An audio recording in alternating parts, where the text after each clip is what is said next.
Hello മക്കളെ, welcome back to Xylem learning. Faisal sir ആണ് മക്കളെ. നമ്മുടെ സോഷ്യൽ സയൻസിന്റെ എക്സാമിനേഷൻ ആണ് നാളെ നിങ്ങൾ എഴുതാൻ പോകുന്നത്. നിങ്ങളുടെ ഏറ്റവും അവസാനത്തെ എക്സാമിനേഷൻ ആണ്. അതുകൊണ്ട് തന്നെ ആ ഒരു എക്സാമിനേഷൻ നമ്മൾ അടിപൊളിയായിട്ട് എഴുതേണ്ടതുണ്ട്. ഇതുവരെയുള്ള എക്സാമുകളെ കുറിച്ചിട്ട് ഉള്ള എല്ലാ കാര്യങ്ങളും മക്കൾ മറന്നേക്കുക. ഇനിയുള്ള ഏറ്റവും അവസാനത്തെ എക്സാമിനെ കുറിച്ച് മാത്രം മക്കൾ ചിന്തിക്കുക. ഇതുവരെയുള്ളതിലേക്ക് നമ്മൾ ആലോചിക്കുന്ന സമയത്ത് മറന്നേക്കുക എന്ന് പറയുന്ന സമയത്ത് അവിടുന്ന് എന്തൊക്കെ പഠിച്ചു എന്നുള്ളത് നമ്മൾ ഓർക്കണമല്ലോ. മക്കൾക്ക് എല്ലാവർക്കും മനസ്സിലായ കുറച്ച് കാര്യങ്ങൾ ഉണ്ടായിരിക്കും. ഫസ്റ്റ് ടേമിന്റെ ഭാഗത്ത് നല്ല ചോദ്യങ്ങൾ ചോദിക്കുന്നുണ്ട് അല്ലെ. ഏകദേശം 20% വരുന്ന ക്വസ്റ്റ്യൻസുകൾ ഫസ്റ്റ് ടേമിന്റെ ഭാഗത്ത് നിന്നുള്ളത്. നമ്മുടെ ജിയോഗ്രഫിയുടെ ഭാഗത്ത്, അഥവാ ജിയോഗ്രഫി എന്നല്ല സോഷ്യൽ സയൻസ് ടോട്ടലായിട്ട് പറയുകയാണെങ്കിൽ ഈ സോഷ്യൽ സയൻസിന്റെ ഭാഗത്തിന് നമുക്ക് ഏകദേശം 108 മാർക്കിന് ക്വസ്റ്റ്യൻസ് ഉണ്ടായിരിക്കും. അതിൽ തന്നെ ഏകദേശം 16 മുതൽ 20 മാർക്കിന് വരെ നമുക്ക് എന്ത് ചെയ്യാം, ഫസ്റ്റ് ടേമിന്റെ ഭാഗത്ത് നിന്ന് ചോദിക്കാൻ സാധ്യതകളുണ്ട്. സോ അതുകൊണ്ട് തന്നെ അവിടെ നിങ്ങൾ ഏതൊക്കെയാ പഠിക്കേണ്ടത്. നിങ്ങൾക്ക് മുഴുവനായിട്ട് പഠിക്കാനുള്ള സമയമൊന്നും നമ്മുടെ മുമ്പിൽ ഉണ്ടായിരിക്കില്ല. സോ അതുകൊണ്ട് നമ്മുടെ ജിയോഗ്രഫിയുടെ ഭാഗത്ത് നമുക്ക് ഏതൊക്കെയാ പഠിക്കേണ്ടത് എന്നുള്ളതാണ് ഞാൻ ഇന്ന് പറഞ്ഞു തരാൻ പോകുന്നത്. സോ കൃത്യമായിട്ട് ഈ വീഡിയോ സ്റ്റാർട്ട് മുതൽ എൻഡ് വരെ നിർബന്ധമായിട്ടും കാണുക. ഇതിന്റെ ബാക്കിയുള്ള മാരത്തോൺ നമ്മളിന്ന് പറഞ്ഞു കേട്ടോ. സോ മക്കളെ, ഇതിലേക്ക് നോക്കുന്ന സമയത്ത് നമ്മുടെ ഫസ്റ്റ് ചാപ്റ്റർ ആയിട്ടുള്ള വെതർ ആൻഡ് ക്ലൈമറ്റ് എന്നല്ലോ, ദിനാന്തരീക്ഷ സ്ഥിതിയും കാലാവസ്ഥയും എന്ന് പറയുന്ന ചാപ്റ്റർ. ഇതിന് മക്കൾ നിർബന്ധമായിട്ടും ശ്രദ്ധിക്കേണ്ടത് ഫസ്റ്റ് തിങ് എന്ന് പറയുന്നതാണ് താപവിതരണത്തെ സ്വാധീനിക്കുന്ന ഘടകങ്ങൾ. Factors influencing distribution of temperature. എല്ലായിടത്തും ഒരുപോലെയല്ല ചൂടുണ്ടാവാറില്ല, മാറ്റം ഉണ്ടാവാറില്ല. ലാറ്റിറ്റ്യൂഡ് അക്ഷാംശീയ സ്ഥാനത്തിന് മാറ്റം ഉണ്ടാവാറുണ്ട്. എന്ന് വെച്ചാൽ ഇക്വേറ്ററിന്റെ അടുത്ത്, ഭൂമധ്യരേഖയുടെ അടുത്ത് ഭയങ്കര ചൂടും പോൾ സൈഡിലേക്ക് ധ്രുവപ്രദേശത്തിലേക്ക് പോകുന്നതിനനുസരിച്ച് എന്ത് ചെയ്യുന്നു, അതിന്റെ ടെമ്പറേച്ചർ കുറഞ്ഞുകൊണ്ടിരിക്കുന്നു. അതാണ് ലാറ്റിറ്റ്യൂഡ് എന്ന് പറയുന്നത്. സെക്കൻഡ് വൺ ആൽറ്റിറ്റ്യൂഡ് എന്ന് പറഞ്ഞാൽ സമുദ്രനിരപ്പിൽ നിന്നുള്ള ഉയരം. If the altitude increases temperature decreases എന്നാണ് പറഞ്ഞിട്ടുള്ളത്. ഉയരം കൂടുന്നതോറും ചൂട് കുറഞ്ഞുകൊണ്ടേയിരിക്കും. അതിന്റെ ഡീറ്റെയിൽ പഠിച്ചിട്ടുണ്ട്. ഡിസ്റ്റൻസ് ഫ്രം ദ സീ, സമുദ്രത്തിൽ നിന്നുള്ള അകലം. നമ്മൾ എന്ത് ചെയ്തു, കടലിനോട് അടുത്ത് കിടക്കുന്നതിനനുസരിച്ച് the sea moderating the climate എന്നാണ് പഠിച്ചിട്ടുള്ളത് അല്ലെ. നമ്മൾ സമുദ്രം എന്ത് ചെയ്യുന്നുണ്ട്, കടലിന്റെ നമ്മളെ അറ്റ്മോസ്ഫിയറിനെ, അന്തരീക്ഷത്തെ മോഡറേറ്റ് ചെയ്യുന്നതിന്, മിതപ്പെടുത്തുന്ന ആളാണ്. ഓഷ്യൻ കറന്റ്, സമുദ്ര ജലപ്രവാഹം. നമ്മൾ തണുത്ത സമുദ്ര ജലപ്രവാഹമാണ് വരുന്നത്, കോൾഡ് കറന്റ് ആണ് വരുന്നതെങ്കിൽ ആ ഏരിയ കോൾഡ് ആയിട്ടും, ഹോട്ട് കറന്റ് ആണ് വരുന്നതെങ്കിൽ ആ ഏരിയ ഹോട്ട് ആയിട്ട് മാറും. അപ്പോൾ അതിന് ഏറ്റവും അവസാനം തന്നെ റിലീഫ് എന്ന് പറയും, ഭൂപ്രകൃതി എന്ന് പറയും. അഥവാ സൂര്യപ്രകാശം നേരിട്ട് ലഭിക്കുന്ന സ്ഥലം എന്ന് വെച്ചാൽ ഡയറക്റ്റ് ആയിട്ട് സൺലൈറ്റ് കിട്ടുന്ന സ്ഥലത്ത് നല്ല ചൂടും, അതേസമയം ഡയറക്റ്റ് ആയിട്ട് കിട്ടാത്ത സ്ഥലത്ത് എന്ത് ചെയ്യും, തണുപ്പുമായിരിക്കും ഉണ്ടായിരിക്കുക. അത് ഫസ്റ്റ് തിങ് നിങ്ങൾ പഠിക്കേണ്ടതാണ്. സെക്കൻഡ് വൺ എന്ന് പറയുന്നതാണ് ഫാക്ടേഴ്സ് അഫക്റ്റിംഗ് അറ്റ്മോസ്ഫിയറിക് പ്രഷർ. നിർബന്ധമായിട്ട് പഠിച്ചു വെച്ചോ. 2025 ക്രിസ്മസ് എക്സാമിനേഷന് ചോദിക്കാൻ ഏറ്റവും കൂടുതൽ സാധ്യതയുള്ള ചോദ്യമാണിത്. 3 എണ്ണമാണുള്ളത്. ഒന്ന് ടെമ്പറേച്ചർ ആണ്, താപനില. രണ്ടാമത്തെ ആൽറ്റിറ്റ്യൂഡ് ആണ്, അഥവാ സമുദ്രത്തിൽ നിന്നുള്ള ഉയരമാണ്. മൂന്നാമത്തെ ഹ്യൂമിഡിറ്റി ആണ്, ജലാംശമാണ്. മൂന്നിലും പഠിക്കാൻ ഭയങ്കര സിമ്പിൾ ആണ്. If the temperature increases or if altitude increases, if humidity increases, താപനിലയോ ഉയരമോ ജലാംശമോ കൂടുകയാണെങ്കിൽ അറ്റ്മോസ്ഫിയറിക് പ്രഷർ ഡിക്രീസസ്, മർദ്ദം എന്തെയും കുറയും. അവ മൂന്നും തമ്മിൽ ഇൻവേഴ്സ് റിലേഷൻഷിപ്പിലാട്ടോ, വിപരീത അനുപാതത്തിലാണെന്നാണ് നമ്മൾ പഠിച്ചിട്ടുള്ളത്. അതുപോലെ തന്നെ ഗ്ലോബൽ പ്രഷർ ബെൽറ്റ്, ആഗോള മർദ്ദ മേഖലകൾ ഒന്ന് വായിച്ചേക്കാം. മേ ബി ഒരു 4 മാർക്കിലേക്ക് ക്വസ്റ്റ്യൻ ചോദിക്കാൻ സാധ്യതയുള്ളതാണ് ആഗോള മർദ്ദ മേഖലകൾ എന്ന് പറയുന്നത്. മക്കളെ, നമുക്കറിയാലോ, ഒന്നാമത്താണ് ഇക്വറ്റോറിയൽ ലോ പ്രഷർ ബെൽറ്റ്, മധ്യരേഖ ന്യൂനമർദ്ദ മേഖല എന്ന് പറയും. അവിടെ എന്തുകൊണ്ടാണ് ന്യൂനമർദ്ദമാകാനുള്ള കാരണം, അവിടെ സൺലൈറ്റ്, സൂര്യപ്രകാശം ഡയറക്റ്റ് ആയിട്ട് കിട്ടുന്നുണ്ട്. അവിടെ ടെമ്പറേച്ചർ കൂടുതലാണ്. ടെമ്പറേച്ചർ കൂടുതൽ, താപം കൂടുതലായതുകൊണ്ട് മർദ്ദം കുറവാണ്. ഉപോഷ്ണ ഉച്ചമർദ്ദ മേഖല, അഥവാ നമ്മൾ sub tropical high pressure belt, അതെന്തുകൊണ്ടാണ്, അതിന്റെ റീസൺ നമ്മൾ പഠിച്ചിട്ടുണ്ടായിരുന്നു. ഇവിടുന്നുള്ള മർദ്ദമെല്ലാം നേരെ ഇപ്പുറത്തേക്ക് വരുന്നത് കൊണ്ടാണ്. അപ്പോൾ തന്നെ ഉപദ്രവീയ ന്യൂനമർദ്ദ മേഖല, subpolar low pressure belt, through the rotation of earth, എർത്തിന്റെ റൊട്ടേഷൻ കാരണമായിട്ട്, ഭ്രമണം കാരണമായിട്ട് എർത്രോണവേ എന്നാണ് നമ്മൾ പഠിച്ചിട്ടുണ്ടായത് അല്ലേ. അവിടുത്തെ വായുവിനെ ചുഴറ്റി എറിയുന്നുണ്ട്. ഏറ്റവും അവസാനത്താണ് ധ്രുവീയ ഉച്ചമർദ്ദ മേഖല, പോളാർ ഹൈ പ്രഷർ ബെൽറ്റ്. അവിടുത്തെ എന്താണ്, അവിടെ ടെമ്പറേച്ചർ ലോ ആണ്. If the temperature decreases pressure increases എന്നാണ് പഠിച്ചിട്ടുള്ളത്. സോ ആ ഒരു മർദ്ദ മേഖലകൾ, ഗ്ലോബൽ പ്രഷർ ബെൽറ്റുകൾ പഠിച്ചു വെക്കണം. അതുപോലെ തന്നെ അടുത്താണ് factors influenced speed and intensity of the wind. കാറ്റിന്റെ വേഗതയും ശക്തിയെയും സ്വാധീനിക്കുന്ന ഘടകങ്ങൾ. ദ ഫസ്റ്റ് വൺ എന്ന് പറയുന്നത് പ്രഷർ ഗ്രേഡിയൻ, മർദ്ദച്ചെരിവ് ഫലമാണ്. അതോ മർദ്ദച്ചെരിവ് ഭയങ്കരമായിട്ടുണ്ടെങ്കിൽ കാറ്റിന് സ്പീഡ് കൂടുതലും, മർദ്ദച്ചെരിവ് ഭയങ്കര കുറവാണെങ്കിൽ കാറ്റിന് സ്പീഡ് കുറവുമായിരിക്കും ഉണ്ടായിരിക്കുക. സെക്കൻഡ് വൺ എന്ന് പറഞ്ഞാൽ ഫ്രിക്ഷൻ ഫോഴ്സ് ആണ്, ഘർഷണ ഫലമാണ്. ഫ്രിക്ഷൻ എന്ന് പറഞ്ഞാൽ തടസ്സമാണ്. തടസ്സമുള്ള സ്ഥലത്ത് എന്ത് ചെയ്യും, കാറ്റ് മെല്ലെ ആയിരിക്കും ഉണ്ടാകുക. തടസ്സമില്ലാത്ത ഒഴിഞ്ഞു കിടക്കുന്ന സ്ഥലത്ത് കാറ്റ് സ്പീഡിലായിരിക്കും ഉണ്ടായിരിക്കുക. കടലിലാണോ കരയിലാണോ സ്പീഡ് ഉണ്ടായിരിക്കുക, ഒരു ഡൗട്ട് വേണ്ട, കടലിൽ തന്നെയാണ്. അതുകൊണ്ടാണ് സതേൺ ഹെമിസ്ഫിയർ, ദക്ഷിണാർദ്ധഗോളത്തിലെ കാറ്റുകൾക്ക് ഭയങ്കരമായ സ്പീഡ് ഉള്ളത്. കാരണം ദക്ഷിണാർദ്ധഗോളത്തിൽ ഏറ്റവും കൂടുതലായിട്ടുള്ളത് ഏതാണ്, കടലാണ്. ഒക്കെ നമ്മൾ അറിയുന്ന കാര്യങ്ങളാണ്. ജസ്റ്റ് ഏതൊക്കെയാണ് നമ്മൾ പഠിക്കേണ്ടതെന്നുള്ള ജസ്റ്റ് റിമൈൻഡിങ് മാത്രമാണ് ഞാൻ ഇവിടെ ചെയ്യുന്നത്. അതുപോലെ തന്നെ ഘനീകരണം, കണ്ടൻസേഷൻ പഠിച്ചേക്കാം. ഡിഫറെന്റ് ടൈപ്സ് ഓഫ് കണ്ടൻസേഷനുകൾ ഉണ്ട്. അഥവാ ഡ്യൂ അഥവാ തുഷാരമുണ്ട്, ഹിമം ഫ്രോസ്റ്റ് ഉണ്ട്, ഫോഗ് അഥവാ മൂടൽമഞ്ഞുണ്ട്. അതുപോലെ തന്നെ മേഘങ്ങൾ, ക്ലൗഡുകളുണ്ട്. ക്ലൗഡിനെയും നമ്മൾ എന്ത് ചെയ്യുന്നുണ്ട്, ഇവിടെ 4 ടൈപ്പ് ക്ലൗഡുകൾ പഠിച്ചിട്ടുണ്ട്. ഇല്ലേടാ മക്കളെ, നമ്മൾ 4 ടൈപ്പ് ക്ലൗഡുകൾ എന്ത് ചെയ്യണം, 4 ടൈപ്പ് ക്ലൗഡുകൾ പഠിച്ചിട്ടുണ്ട്. അവയും കൂടെ എന്തെങ്കിലും cirrus cloud, stratus cloud, nimbus cloud, cumulus cloud ഓർമ്മയിലുണ്ടല്ലോ. അതുപോലെ തന്നെ റെയിൻഫാൾ എൻ്റെ ഏറ്റവും വലിയ ഒരു കൺഫ്യൂസിങ് ആയിട്ടുള്ള ഏരിയ ആണ്. മഴയുടെ ഭാഗത്ത് നിന്ന്, റെയിൻഫാളിന്റെ ഭാഗത്ത് നിന്ന് ഒരു ക്വസ്റ്റ്യൻ ചോദിക്കാൻ ഭയങ്കരമായ സാധ്യത ഉണ്ടെന്ന് എനിക്ക് തോന്നാറുണ്ട്. കാരണം അത്രത്തോളം റിപ്പീറ്റഡ് ആയിട്ട് നമ്മൾ കാണുന്ന ഒരു ഭാഗമാണ് ഈ ഭാഗം എന്ന് പറയുന്നത്. മക്കളെ, റെയിൻഫാളിൽ ഒന്നാമത്താണ് ഓറോഗ്രാഫിക് റെയിൻഫാൾ എന്ന് പറഞ്ഞാൽ പർവ്വതമഴ എന്ന് പറയും.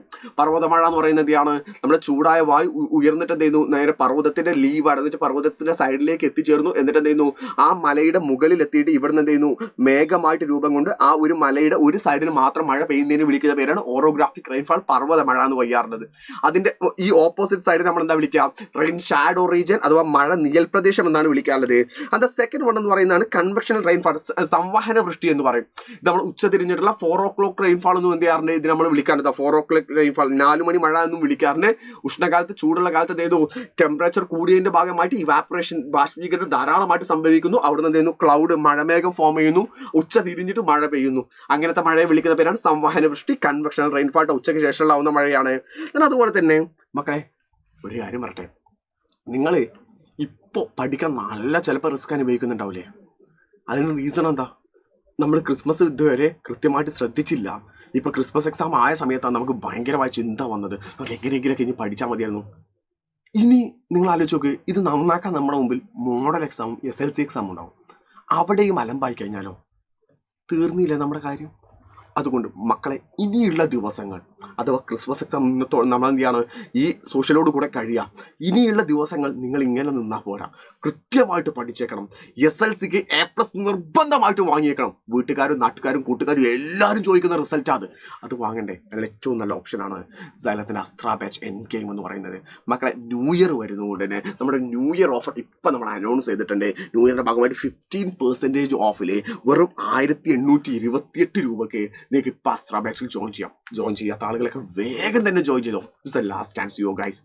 കഴിഞ്ഞിട്ടില്ല, ബാക്കിയും കൂടെ നമുക്ക് എന്ത് ചെയ്യാണ്ട് പറയാനുണ്ട്. മക്കളെ നിൽക്കല്ലേ, നമ്മൾ എന്ത് ചെയ്യുന്നു, കൺസ്യൂമർ റൈറ്റ്സ് ആൻഡ് പ്രൊട്ടക്ഷൻ, ഉപഭോക്താവ് അവകാശങ്ങളും സംരക്ഷണം എന്ന് പറഞ്ഞ ചാപ്റ്റർ ഉണ്ടല്ലോ, നമ്മുടെ 4th ചാപ്റ്റർ. അവിടുന്ന് ചോദ്യം ചോദിക്കാൻ സാധ്യതയുണ്ട് കേട്ടോ. അത് നമ്മൾ മക്കളെ പഠിച്ചു വെക്കേണ്ടതാണ്. ഒന്ന് ടോട്ടൽ യൂട്ടിലിറ്റി, അതുപോലെ തന്നെ രണ്ടാമത്തെ മാർജിനൽ യൂട്ടിലിറ്റി എന്ന് പറയുന്നത്. ഇത് പഠിക്കാൻ വേണ്ടി നമ്മൾ ഈ ഒരു ടേബിൾ തന്നെ പഠിച്ചു വെച്ചാൽ മതി. നമ്മൾ മനസ്സിലാക്കി വെക്കേണ്ട കാര്യം, നമ്മളൊരു വസ്തു നമ്മൾ വീണ്ടും വീണ്ടും കൺസ്യൂം ചെയ്തുകൊണ്ടിരിക്കുക, വീണ്ടും വീണ്ടും ഉപയോഗിക്കുകയാണെങ്കിൽ അതിൽ നിന്ന് കിട്ടുന്നതിന്റെ സാറ്റിസ്ഫാക്ഷന്റെ അളവ് കുറഞ്ഞുകൊണ്ടിരിക്കും. ഒന്നാമത്തെ ഓറഞ്ച് കഴിച്ചപ്പോൾ 20 കിട്ടിയ, രണ്ടാമത്തെ ആയപ്പോൾ 38 എന്ന് വെച്ചാൽ എന്ത് ചെയ്തു, നമുക്ക് 2 അവിടെ കുറയുന്നുണ്ട്. മൂന്നാമത്തെ കഴിച്ചപ്പോൾ 53 എന്ന് വെച്ചാൽ 15 മാത്രമേ കിട്ടുന്നുള്ളൂ. എന്നുവെച്ചാൽ ഒരു വസ്തു നമ്മൾ കണ്ടിന്യൂസ് ആയിട്ട് കൺസ്യൂം ചെയ്തുകൊണ്ടിരിക്കാൻ ആദ്യം എന്ത് ചെയ്യുന്നു, അതിന്റെ സാറ്റിസ്ഫാക്ഷൻ ഭയങ്കരമായിട്ട് കൂടിക്കൊണ്ടിരിക്കും. പിന്നെ കുറച്ച് കഴിയുമ്പോൾ എന്ത് ചെയ്യും, സ്റ്റേബിൾ ആവും. പിന്നെ കുറച്ച് കഴിയുമ്പോൾ എന്ത് ചെയ്യും, താഴോട്ട് എന്ന് വെച്ചാൽ നമുക്ക് മടുക്കാൻ തുടങ്ങും. അപ്പോൾ അതിനെയാണ് എന്ത് വിളിക്കുക, law of diminishing marginal utility, സീമാന്ത ഉപയുക്തതാ നിയമം. പഠിച്ചു വെക്കണേ, law of diminishing marginal utility, സീമാന്ത ഉപയുക്തതാ നിയമം എന്നാണ് വിളിക്കാറുള്ളത്. സോ ഇതിലേക്ക് നമ്മൾ വരുന്ന സമയത്ത് ടോട്ടൽ യൂട്ടിലിറ്റി എന്ന് പറഞ്ഞാൽ ആ വസ്തുവിൽ നിന്ന് നമ്മൾ എത്ര വസ്തുക്കളാണ് ഉപയോഗിക്കുന്നത് അതിന് മുഴുവനായിട്ട് കിട്ടുന്ന യൂട്ടിലിറ്റിയെ സാറ്റിസ്ഫാക്ഷനെ വിളിക്കുന്ന പേരാണ് ടോട്ടൽ യൂട്ടിലിറ്റി അഥവാ നമ്മൾ എന്ത് ചെയ്ത് മൊത്തം ഉപയുക്ത എന്ന് വിളിക്കുന്നത്. അതേസമയം മാർജിനൽ യൂട്ടിലിറ്റി അഥവാ സീമാന്ത ഉപയുക്ത എന്ന് പറഞ്ഞാൽ നമ്മൾ അഡീഷണൽ ആയിട്ട് അഥവാ എക്സ്ട്രാ ആയിട്ട് നമ്മൾ ഒന്ന് കഴിക്കുന്ന സമയത്ത് അതിൽ നിന്ന് കിട്ടുന്നതിനെ വിളിക്കുന്ന പേരാണ് മാർജിനൽ യൂട്ടിലിറ്റി അഥവാ സീമാന്ത ഉപയുക്ത എന്ന് വിളിക്കുന്നത്. അതിന്റെ ഗ്രാഫ് ഒന്ന് പഠിച്ചേക്കാം. അതിന്റെ ഗ്രാഫ് ഇതാണ് നമ്മൾ ടോട്ടൽ യൂട്ടിലിറ്റി എന്ന് പറയുന്നത്, ഇതാണ് നമ്മൾ മാർജിനൽ യൂട്ടിലിറ്റി എന്ന് പറയുന്നത് കേട്ടോ. ദെൻ ഇതിന്റെ ലിമിറ്റേഷൻസുകൾ, ലോ ഓഫ് ഡിമിനിഷിംഗ് മാർജിനൽ യൂട്ടിലിറ്റിയുടെ ലിമിറ്റേഷൻസുകൾ ജസ്റ്റ് ഒന്ന് പഠിച്ചേക്കാം. ഒരു 3 പോയിന്റ് ഒക്കെ പഠിച്ചേക്കാം. 3 മാർക്കായി ചോദിക്കാൻ സാധ്യതയുള്ളതാണ്. ഒന്നെന്തായിരിക്കാം, എല്ലാത്തിനും ഒരേ ക്വാളിറ്റിയിൽ ഒരേ ഗുണമേന്മയിലായിരിക്കണം. അതുപോലെ തന്നെ വരുമാനം ഈക്വൽ ആയിരിക്കണം, മാറ്റം ഉണ്ടാവരുത്. ഉപഭോഗം തുടർച്ച കണ്ടിന്യൂസ് ആയിട്ട് ഉപയോഗിക്കുന്നതായിരിക്കും. അതുപോലെ തന്നെ എന്താണ് അതിന്റെ കൂടെയുള്ള സാധനങ്ങളുടെ ഉപയോഗം നിശ്ചയിച്ചിരിക്കണം. അളവിലും ഗുണത്തിലൊന്നും മാറ്റം ഉണ്ടാവും. എന്നാൽ മാത്രമേ ഈ നിയമം എന്തേ ഉള്ളൂ, കൃത്യമാകുള്ളൂ. അടുത്ത ചോദ്യമാണ്, what are the things expect A consumer while purchasing A product? എന്തൊക്കെ കാര്യങ്ങളാണ് ഒരു ഉപഭോക്താവ് ഒരു സാധനം വാങ്ങിക്കുന്ന സമയത്ത് പ്രതീക്ഷിക്കുന്നത്? നമ്മളെന്ന് പറയുന്ന ഒരു കൺസ്യൂമർ, ഒരു ഉപഭോക്താവ്, നമ്മൾ വാങ്ങിക്കുന്ന സമയത്ത് നമ്മൾ എന്തൊക്കെ കാര്യങ്ങൾ പ്രതീക്ഷിച്ചിട്ടാണ് വാങ്ങിക്കാറുള്ളത് മക്കളെ? ഒന്ന് ഫെയർ പ്രൈസ്, ന്യായമായ വിലയാണോ നോക്കും. രണ്ടാമത്തെ ക്വാളിറ്റി, ഗുണമേന്മയുണ്ടോ നോക്കും. മൂന്നാമത്തെ റിലയബിലിറ്റി, വിശ്വസിക്കാൻ പറ്റുമോ നോക്കും. നാലാമത്തെ ആഫ്റ്റർ സെയിൽ സർവീസ്, വിൽപ്പനാന്തര സേവനം എങ്ങനെ കിട്ടുന്നുള്ളത് നോക്കും. അഞ്ചാമത്തെ ബ്രാൻഡ് ഫെമിലാരിറ്റി അഥവാ ബ്രാൻഡിന്റെ പരിചയം. ഇതെല്ലാം നോക്കിയിട്ടാണ് നമ്മൾ എന്ത് ചെയ്യാറുള്ളത്, ഓരോ വസ്തുക്കളും വാങ്ങിക്കാറുള്ളത്. അതുപോലെ അടുത്ത ചോദ്യമാണ്, identify the various circumstances where the consumers are exploited or cheated. ഉപഭോക്താക്കൾ ചൂഷണം ചെയ്യപ്പെടുകയോ കബളിക്കപ്പെടുകയോ ചെയ്യുന്ന സന്ദർഭങ്ങൾ ഏതൊക്കെ എന്ന് വെച്ചാൽ നമ്മളെ പറ്റിക്കപ്പെടുന്ന അവസരങ്ങൾ ഏതൊക്കെ മക്കളെ? ഒന്ന് ലോ ക്വാളിറ്റി ആയിട്ടുള്ള സാധനങ്ങൾ വിൽക്കുക, ഗുണമേന്മ ഇല്ലാത്ത സാധനങ്ങൾ വിൽക്കുന്നത്, അഡൾട്രേഷൻ, മായം ചേർത്തിട്ട് നമ്മളെ വിൽക്കുന്നത്, എക്സസ് പ്രൈസ്, അമിത വിലയിൽ നമുക്ക് സാധനങ്ങൾ വിൽക്കാം, manipulation, the weight and measures, അളവിലും തൂക്കത്തിലും മാറ്റങ്ങൾ വരുത്തുക. ഇതെല്ലാം തന്നെ നമ്മളെ പറ്റിക്കപ്പെടുന്ന, നമ്മളെ ചൂഷണം ചെയ്യപ്പെടുന്ന സാഹചര്യങ്ങളാണ്. കൃത്യമായിട്ട് മക്കൾ എന്ത് ചെയ്യണം, പഠിച്ചിരിക്കണം. അതുപോലെ അടുത്താണ് ഉപഭോക്തൃ സംരക്ഷണ പ്രസ്ഥാനത്തിന്റെ ലക്ഷ്യങ്ങൾ, objectives of consumer protection movement, Malayalam ഇംഗ്ലീഷും ഞാൻ കൊടുത്തിട്ടുണ്ട്. ഒരു 3 പോയിന്റുകൾ പഠിച്ചേക്കുക. ഒന്ന്, കൺസ്യൂമറിന്റെ അവകാശങ്ങൾ റൈറ്റ്സ് സംരക്ഷിക്കുക, പ്രിവെന്റ് ഫ്രോഡ് അഥവാ തട്ടിപ്പുകൾ തടയുക, എംപവർ ദ കൺസ്യൂമർ ഉപഭോക്താവിനെ ശാക്തീകരിക്കുക, ലെജിസ്ലേറ്റ് നിയമങ്ങൾ എന്ത് ചെയ്യുക, നിയമനിർമ്മാണങ്ങൾ കൊണ്ടുവരിക, പരസ്യങ്ങളിൽ സത്യസന്ധത ഉണ്ടെന്ന് ഉറപ്പുവരുത്തുക തുടങ്ങിയിട്ടുള്ള കാര്യങ്ങളാണ് ഇവിടെ പറയുന്ന ഈ പോയിന്റ്സുകൾ എന്ന് പറയുന്നത്. ദെൻ അതുപോലെ അടുത്താണ് കൺസ്യൂമർ പ്രൊട്ടക്ഷൻ ആക്ടിലൂടെ വരുന്ന പ്രധാനപ്പെട്ട നിയമങ്ങൾ ഏതെല്ലാമാണ്. ഉപഭോക്തൃ സംരക്ഷണ നിയമപ്രകാരം വരുന്ന നിയമങ്ങൾ. ഒന്ന്, റൈറ്റ് ടു സേഫ്റ്റി, സുരക്ഷിതത്വമുള്ള അവകാശം. റൈറ്റ് ടു ചൂസ്, തിരഞ്ഞെടുക്കാൻ നമുക്ക് അവകാശമുണ്ട്. റൈറ്റ് ടു നോ, അറിയാൻ നമുക്ക് അവകാശമുണ്ട്. റൈറ്റ് ടു കൺസ്യൂമർ എഡ്യൂക്കേഷൻ, ഉപഭോക്തൃ വിദ്യാഭ്യാസത്തിന് അവകാശമുണ്ട്. റൈറ്റ് ടു സീക്ക്, പരിഹാരം തേടാനുള്ള അവകാശമുണ്ട്. ഇതിനേക്കാളെല്ലാം ഏറ്റവും പ്രധാനമായിട്ട് മക്കളെ ശ്രദ്ധിക്കേണ്ട ഭാഗം എന്ന് പറയുന്നത് അടുത്തതായിട്ട് ഒരു ഓപ്പൺ ക്വസ്റ്റ്യൻ ആയിട്ട് തരാൻ ഒരു ഭയങ്കരമായ സാധ്യതയുണ്ട്. ഒരു 4 മാർക്ക് ചോദ്യമായിട്ടായിരിക്കും ഉണ്ടായിരിക്കുക. ഒന്നുകിൽ എഡ്യൂക്കേഷൻ പരമായിട്ടുള്ള ഫ്രോഡുകളെ കുറിച്ചിട്ടുള്ള പ്രശ്നമാകാം, അല്ലെങ്കിൽ ഹെൽത്ത് ആരോഗ്യത്തെ കുറിച്ചുള്ള പ്രശ്നമാകാം, അല്ലെങ്കിൽ ജോബ് ഓഫേഴ്സിൽ ജോലി വാഗ്ദാനം ചെയ്ത് പറ്റിക്കുന്നതാകാം, അല്ലെങ്കിൽ ഓൺലൈൻ തട്ടിപ്പുകളെ കുറിച്ചിട്ടായിരിക്കാം, അല്ലെങ്കിൽ ബാങ്കിന്റെ തട്ടിപ്പുകളെ കുറിച്ചിട്ടായിരിക്കാം. ഇതിനെക്കുറിച്ച് ഏതെങ്കിലും ഒരു പ്രശ്നത്തെക്കുറിച്ച് നമുക്ക് നമ്മൾ എന്ത് ചെയ്യുമെന്ന് നമ്മളോട് പറയും. അപ്പോൾ നമ്മൾ സിമ്പിൾ ആയിട്ട് എഡ്യൂക്കേഷൻ ആണ് നമ്മൾ പഠിച്ചു വെക്കുക. UGC AICTE സ്റ്റേറ്റ് ബോർഡിന് കംപ്ലൈന്റ് കൊടുക്കുക. നമ്മൾ ഏതാണോ ബോർഡ് അവർക്ക് കംപ്ലൈന്റ് കൊടുക്കുക. കൺസ്യൂമർ ഫോറത്തിൽ കംപ്ലൈന്റ് രജിസ്റ്റർ ചെയ്യുക, പോലീസ് സ്റ്റേഷനിൽ ഫയൽ ചെയ്യുക, മിനിസ്ട്രി ഓഫ് എഡ്യൂക്കേഷന് കംപ്ലൈന്റ് കൊടുക്കുക. ഹെൽത്ത് ആരോഗ്യമാണെന്നുണ്ടെങ്കിൽ ഗ്രീവൻസ് പോർട്ടൽ വഴി എന്തെങ്കിലും കംപ്ലൈന്റുകൾ കൊടുക്കുക. ഹെൽത്ത് ഡയറക്ടർക്ക്, ആരോഗ്യ വിഭാഗം ഡയറക്ടർക്ക് എന്തെങ്കിലും കംപ്ലൈന്റ് കൊടുക്കുക. അതുപോലെ തന്നെ ഗുരുതരമായ തട്ടിപ്പുണ്ടെങ്കിൽ ഹൈക്കോടതിയിലേക്കും സുപ്രീം കോടതിയിലേക്കും എന്ത് ചെയ്യുക, പബ്ലിക് ഇൻട്രസ്റ്റ് ലിറ്റിഗേഷൻ അഥവാ പൊതു താല്പര്യ ഹർജി കൊടുക്കാം. അതുപോലെ തന്നെ ആരോഗ്യ സേതു ആപ്പ് വഴി നമുക്ക് പരാതി പറയാൻ പറ്റും. നമ്മൾ ജോബ് ഓഫർ ആണെന്നുണ്ടെങ്കിൽ നേരെ നമുക്ക് എന്ത് ചെയ്യാൻ പറ്റും, IP സെക്ഷൻ 420 എന്ന് പറയുന്നത് ചീറ്റിംഗ് ഒഫൻസ് ആണ്, അഥവാ നമ്മളെ പറ്റിക്കപ്പെട്ടാലുള്ള ഒഫൻസ് ആണ്. അത് പ്രകാരം നമുക്ക് എന്ത് ചെയ്യാൻ പറ്റും, കേസ് കൊടുക്കാൻ പറ്റും. വിദേശത്ത് എത്തിയ ശേഷമാണെങ്കിൽ എംബസിയിൽ എന്ത് ചെയ്യാൻ പറ്റും, നമുക്ക് പരാതി പറയാൻ പറ്റും. ഫ്രോഡ്, ഓൺലൈൻ ഫ്രോഡ് ആണെന്നുണ്ടെങ്കിൽ നമുക്ക് സൈബർ സെൽ, അതാണ് നമ്മുടെ പ്രധാനപ്പെട്ട ഏരിയ എന്ന് പറയുന്നത്. സൈബർ സെൽ വഴിയാണ് നമുക്ക് പരാതി പറയാൻ പറ്റാം. ബാങ്കിങ് ഏരിയ ആണെങ്കിൽ ബാങ്ക് മാനേജർ അടുത്ത് കംപ്ലൈന്റ് പറയാൻ പറ്റും. അഥവാ ആ ബാങ്ക് കംപ്ലൈന്റ് ബാങ്ക് മാനേജർ എന്ന് പറയുന്നത് എന്ത് ചെയ്തു, അതാണ് ബാങ്ക് ഗ്രീവൻസ് സെൽ എന്ന് പറയുന്നത്. അവിടെ കംപ്ലൈന്റ് ചെയ്തിട്ട് അപ്ലിക്കബിൾ ആയില്ല എങ്കിൽ നമുക്ക് ഓംബുഡ്സ്മാൻ, RBIയുടെ ഓംബുഡ്സ്മാൻ്റെ അടുത്ത് എന്ത് ചെയ്യാൻ പറ്റും, പരാതി പറയാൻ പറ്റും. എന്താ ലാസ്റ്റ് തിങ്, ഈ ഒരു കാര്യം കൂടെ ഒന്ന് പഠിച്ചേക്കാം. ഉപഭോക്തൃ വിദ്യാഭ്യാസത്തിന്റെ ലക്ഷ്യങ്ങൾ എന്ന് പറയുന്നത് ഒന്ന്, കൺസ്യൂമറിന്റെ അവകാശങ്ങൾ സംരക്ഷിക്കുക, റെസ്പോൺസിബിലിറ്റി ക്രിയേറ്റ് ചെയ്യുക, അതുപോലെ തന്നെ ഓൺലൈൻ ട്രേഡിനെ കുറിച്ചുള്ള സേഫ്റ്റികൾ ക്രിയേറ്റ് ചെയ്യുക, റെഗുലേഷൻ നിയമങ്ങൾ കൊണ്ടുവരിക. അപ്പോൾ ഇത്രയും കാര്യങ്ങളാണ് ഫസ്റ്റ് ടേമിന്റെ ഭാഗത്ത് നിന്ന് മക്കൾ നിർബന്ധമായിട്ടും പഠിച്ചിട്ട് പോകുന്നത്. അപ്പോൾ ഏതൊക്കെ ഭാഗങ്ങളാണെന്ന് കൃത്യമായിട്ട് കിട്ടിയല്ലോ, അതിന്റെ ഡീറ്റെയിലുകളും കിട്ടിയല്ലോ, കൃത്യമായിട്ട് പഠിച്ചേക്കാം. അതുപോലെ മക്കളെ ഇന്ന് രാത്രിയിൽ 7 മണിയുടെ മാരത്തോൺ ലൈവ് ഒരാൾ പോലും മിസ്സാക്കരുത്. അതിൽ നമ്മൾ ഏറ്റവും ഇമ്പോർട്ടൻ്റ് ആയിട്ട് നിങ്ങൾക്ക് വരുന്ന എല്ലാ ചോദ്യങ്ങളും നമ്മൾ അവിടെ ഡിസ്കസ് ചെയ്യുന്ന.